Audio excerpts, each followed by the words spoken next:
The shift began quietly, not with an announcement or a statement, but with movement. Prince Harry leaving Montecito wasn't framed as a visit, a pause, or a reconciliation. It felt abrupt, reactive, and charged with urgency. When people who once declared independence suddenly seek distance, it signals fear rather than strategy. The timing makes that fear unmistakable. As Piers Morgan reignited conversations many believed were buried, the atmosphere around Harry and Meghan Markle changed overnight. Old photographs, old names, and old connections began circulating again, not as rumors, but as unresolved fragments waiting for context. Those images weren't casual memories from a distant past. They placed Meghan Markle inside elite social environments that have since become legally radioactive. Yachts, private gatherings, international travel, and carefully curated rooms tied to the same social ecosystem once dominated by Jeffrey Epstein and Ghislaine Maxwell. These weren't accusations of crimes. They were reminders of proximity, and in the world of power, proximity is often more dangerous than proof. It was this realization that reframed everything Harry had built since leaving the United Kingdom.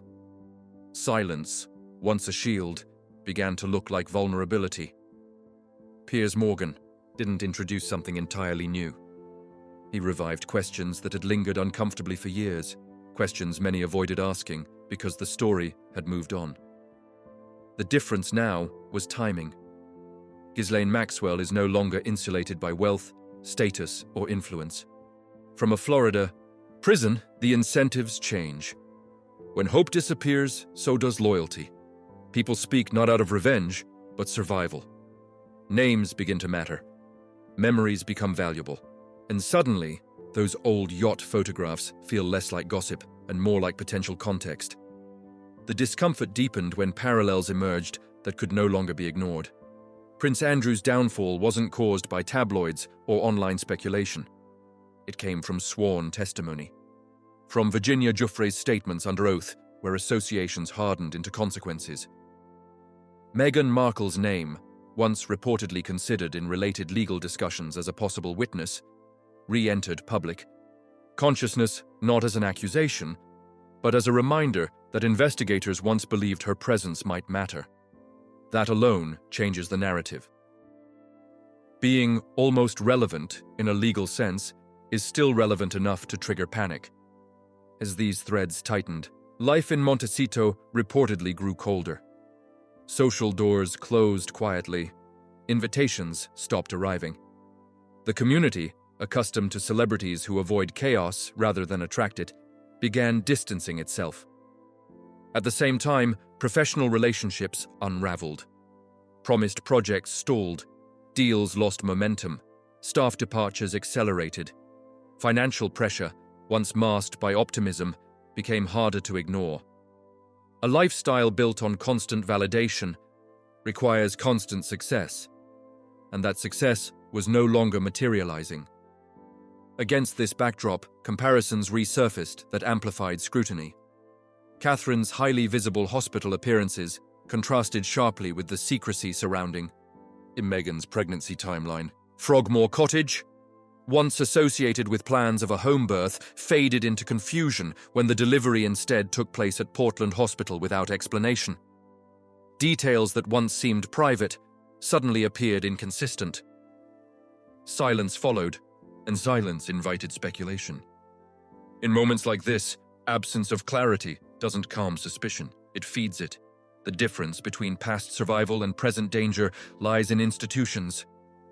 The royal system, for all its flaws, understands containment. It operates before testimony, before subpoenas, before narratives solidify in courtrooms. California public relations cannot compete with centuries of legal insulation. Harry understands this. He watched Prince Andrew's standing collapse, not because of headlines, but because the legal process began asking questions that could not be managed away. Running back toward London isn't about regret or reconciliation. It's about protection. Blood royalty offers insulation that outsiders never receive. History shows the institution preserves itself first, even if that means sacrificing those who married into it. As Meghan Markle reportedly explores escape routes as far as Texas, the contrast is stark. One runs toward institutional shelter, the other runs from social exile. And hovering over both is the same inescapable truth. Photographs exist, memories persist. And when silence meets testimony, distance offers no protection at all. The pressure didn't arrive as a single explosion. It crept in through accumulation, through patterns that once felt manageable, but now refuse to stay quiet. What makes this moment dangerous isn't one allegation or one photograph. It's the convergence. Too many unresolved threads tightening at the same time, too many explanations that were never given, too many silences that no longer feel strategic. When narratives collapse, they don't fall neatly. They unravel, pulling everything connected to them into view. The social environments now under scrutiny were never random. Soho House, particularly during the mid-2010s, wasn't simply a fashionable, private club. It functioned as a connector, a curated corridor between influence, wealth, entertainment, and discretion. Locations like Istanbul weren't chosen for leisure alone. They were global meeting points where access mattered more than visibility. Being present in those spaces didn't require celebrity status. It required usefulness, energy, social lubrication, the ability to make rooms feel alive before the real power arrived. That role granted proximity without spotlight, movement without records, and access without questions. Until years later, when context changes. At the time, Meghan Markle was a working actress with a respectable but limited income. That reality is important because lifestyle leaves traces. International flights, luxury accommodations, and appearances alongside individuals later tied to scandal raise a simple, uncomfortable question. How was it funded, and by whom? This isn't about criminality. It's about plausibility. When the math doesn't align, people don't accuse. They remember. And memory, once contextualized by later events, becomes something far more potent than rumor. That potency grew when legal realities entered the conversation. Prince Andrew's collapse demonstrated a brutal truth about modern scandals. Media, storms fade. Legal records do not. Virginia Giuffre's testimony didn't rely on speculation. It relied on sworn statements, dates, locations, and presence. Once those questions were asked under oath, status became irrelevant. Titles offered no shelter. That case didn't just destroy Andrew's public role, it became a cautionary example studied by institutions that understand how quickly silence stops working once testimony begins. This is where fear replaces confidence. Being named as a witness, even briefly considered, changes everything. Witnesses aren't accused, they're remembered as present. And presence in certain environments during certain years carries weight that cannot be dismissed with branding or carefully crafted interviews. Investigators don't care about image. They care about who was in the room, who saw what, and who can corroborate timelines. When those questions resurface, distance becomes urgent. The reaction pattern reinforces that urgency. When accusations are false, responses are loud. Lawyers issue statements, friends speak out, corrections are demanded. What's happening now is the opposite. Silence has settled in, not the dignified silence of confidence, but the tight silence of risk management. For figures who once responded aggressively to negative coverage, the absence of response is striking. It signals not indifference, but calculation. Words create records. Records invite scrutiny. And scrutiny is exactly what everyone is trying to avoid. Meanwhile, the personal infrastructure supporting the public image has deteriorated. Montecito, once presented as sanctuary, reportedly became isolating. Social exclusion isn't dramatic, it's quiet. Invitations simply stop. Conversations shorten. Familiar faces turn distant. Financial pressure compounds the isolation. Large estates demand constant expenditure. Security costs don't pause. Media deals once framed as limitless opportunity failed to generate the returns required to sustain the lifestyle attached to them. When validation disappears, the illusion of control collapses with it. This context reframes every movement. Travel stops being leisure and becomes strategy. Location stops being preference and becomes shield. London represents something California cannot provide: institutional containment, the ability to make problems smaller before they become legal, the ability to absorb inconvenient truths and prevent them from escalating. That system only works early. Once testimony begins, once subpoenas are issued, once names are spoken under oath, no amount of reputation management can reverse the damage. What's unfolding now isn't a media cycle, it's positioning. People don't run toward institutions they once condemned unless they understand what's coming next. And what's coming isn't noise, it's process. Legal process doesn't care about feelings, narratives, or reinvention arcs. It cares about timelines, proximity, and consistency. The closer those questions get, the faster confidence evaporates. And when confidence is gone, movement replaces messaging every single time. The scrutiny intensifies when patterns once dismissed as private suddenly demand coherence. Public figures survive controversy when their stories remain consistent over time. What destabilizes everything is contradiction. Small discrepancies, ignored in isolation, become impossible to overlook when placed side by side. Pregnancy, normally a protected and personal chapter, transformed into a sequence of unanswered questions that never received a clear, unified explanation. The issue wasn't secrecy. It was inconsistency. Public appearances showed dramatic shifts in physical presentation within remarkably short windows. One moment, movement appeared cautious and deliberate, every gesture reinforcing fragility. Days later, the same body language vanished, replaced by ease, speed, and physical flexibility that contradicted what had been shown before. Observers weren't scrutinizing out of malice.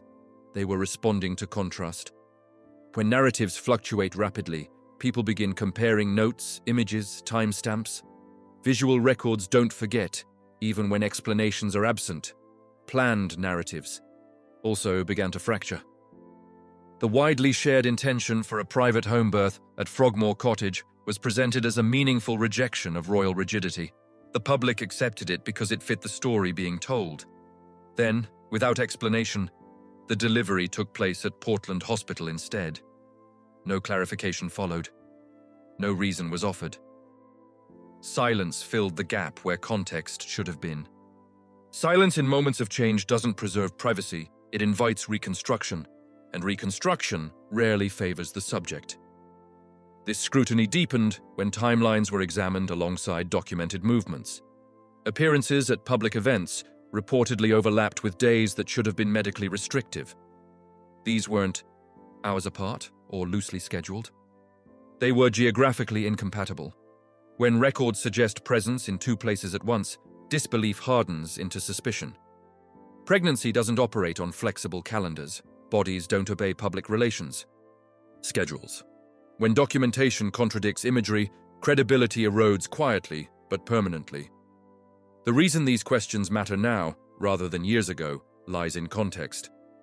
Isolated inconsistencies fade. Patterns resurface when credibility elsewhere collapses. As financial strain, social isolation, and professional rejection converged, the margin for unanswered questions disappeared. What once felt like personal boundaries began to resemble narrative management. And narrative management, when exposed, becomes evidence of something being hidden, whether justified or not. Parallel cases sharpen the fear. Prince Andrew's downfall remains the clearest warning. His status didn't protect him once sworn testimony entered the equation. Legal processes ignore sentiment and reputation. They focus on timelines, presence, and corroboration. Once those mechanisms activate, image repair becomes irrelevant. Silence becomes strategy, not strength. And strategy implies threat. This is why institutional protection suddenly matters again. The royal system understands preemption.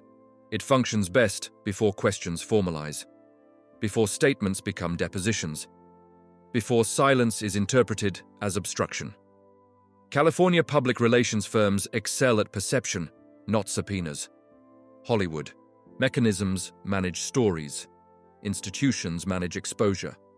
Harry understands this distinction because he watched it destroy someone close to him in real time. The psychological shift is visible. People who feel safe defend themselves. People who feel endangered reposition.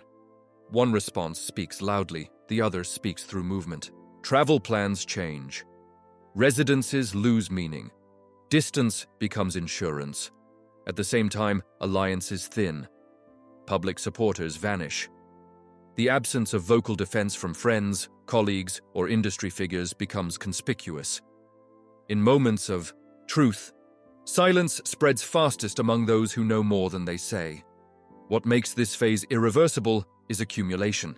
Each unresolved inconsistency feeds the next. Each silence compounds the last. The narrative no longer belongs to its creators. It belongs to memory, records, and the slow, methodical nature of legal inquiry. Once that process begins, reputations aren't destroyed by headlines.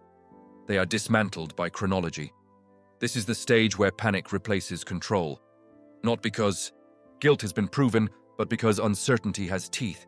When people realize they may be asked to explain their past under oath, every photograph, every movement, every inconsistency becomes a potential liability.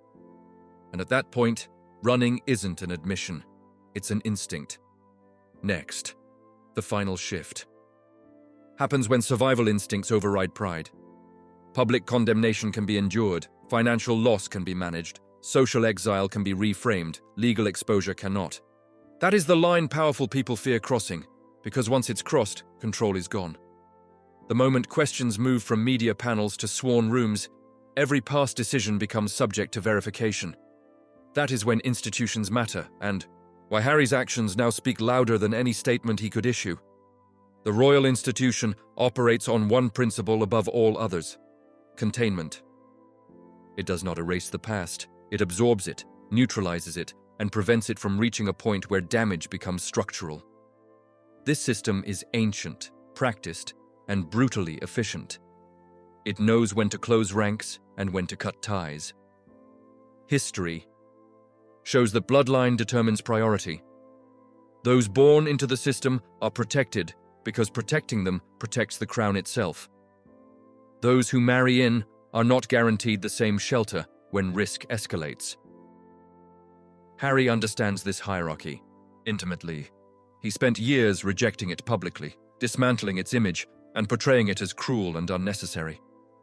He declared independence, mocked tradition, and dismantled silence as if silence were weakness.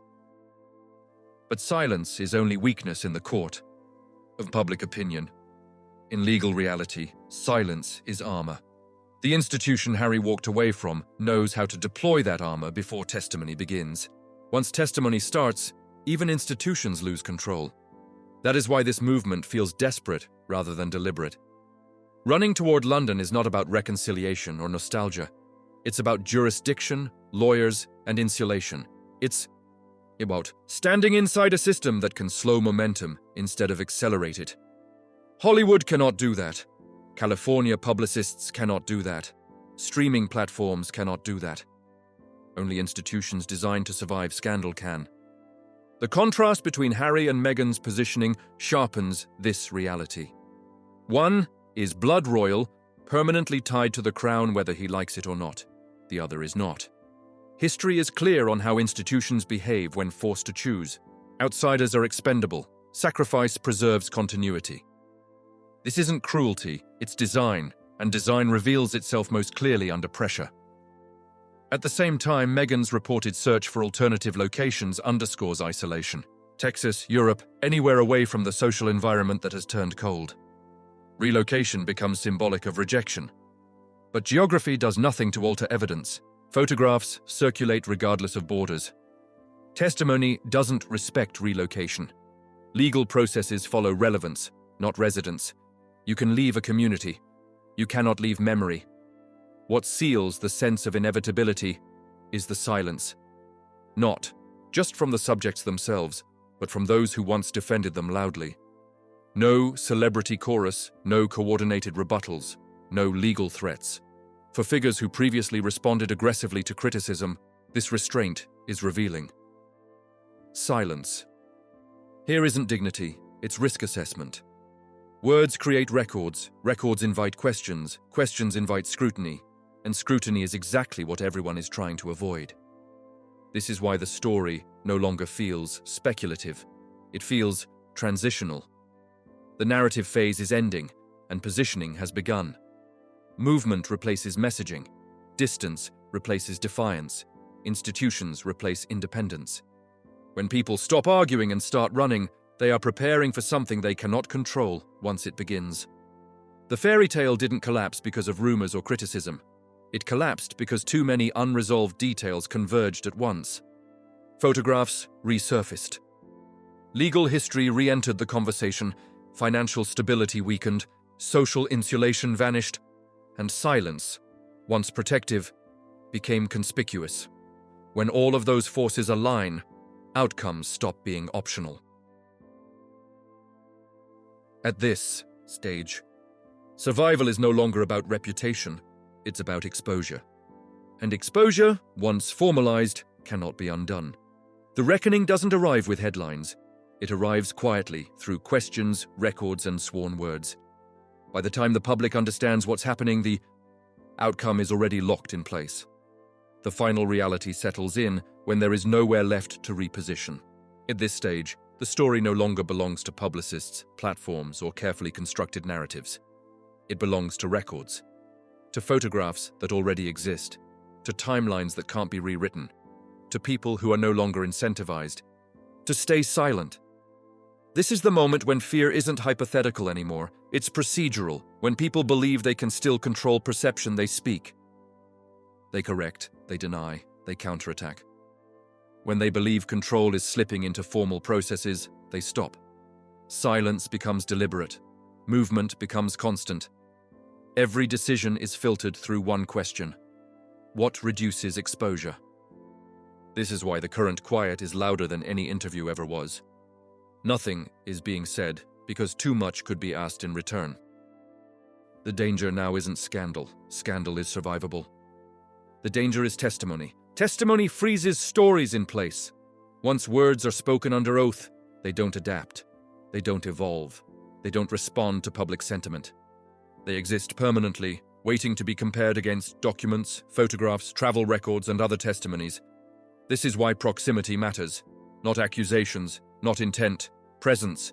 Who was there, when, and who can confirm it? This is the shadow hanging over everything. Photographs that once felt irrelevant gain gravity when aligned with legal timelines. Social connections once dismissed as coincidence gain meaning when named by someone with nothing left to lose. When that happens, silence stops being neutral. It becomes a calculated attempt to avoid contradiction, and contradiction is fatal under scrutiny. Harry understands this more clearly than most. He watched it unfold before. He saw how quickly protection evaporates once institutions lose control of timing. He knows the difference between public outrage and legal inquiry. One fades, the other compounds. This knowledge explains everything about his retreat, not emotionally, but structurally. This is about being inside a system that can delay, diffuse, and manage before questions formalize. But institutions make choices. They prioritize continuity. They protect what must endure. And history shows they do not hesitate to let go of what threatens that stability. Outsiders are not shielded when risk becomes systemic. They are isolated.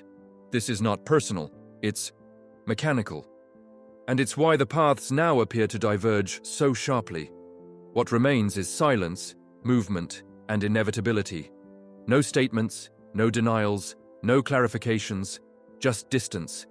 Distance from Montecito, distance from scrutiny, distance from a collapsing narrative that can no longer be sustained. But distance cannot erase documentation. It cannot undo memory, and it cannot stop a process once it begins. The story that was sold as freedom has ended in dependence. The independence that was celebrated has dissolved into a race for protection. The fairy tale didn't fail because people stopped believing. It failed because belief is irrelevant when records exist, and records always outlast stories. When testimony replaces speculation, outcomes are no longer shaped by perception. They are shaped by alignment. Alignment between what was said, what was shown, and what can be proven. And once that alignment is tested, there is no resetting the narrative. Only consequences. If you want to understand what's happening now, don't watch what's being said. Watch what's being avoided. Watch who is moving, who is silent, and who is positioning themselves behind institutions instead of in front of cameras. That's where the truth always surfaces first. If you found this breakdown insightful, make sure to like the video, share it with others following this story, and subscribe for deeper analysis as events continue to unfold. Click on the screen to watch the next video.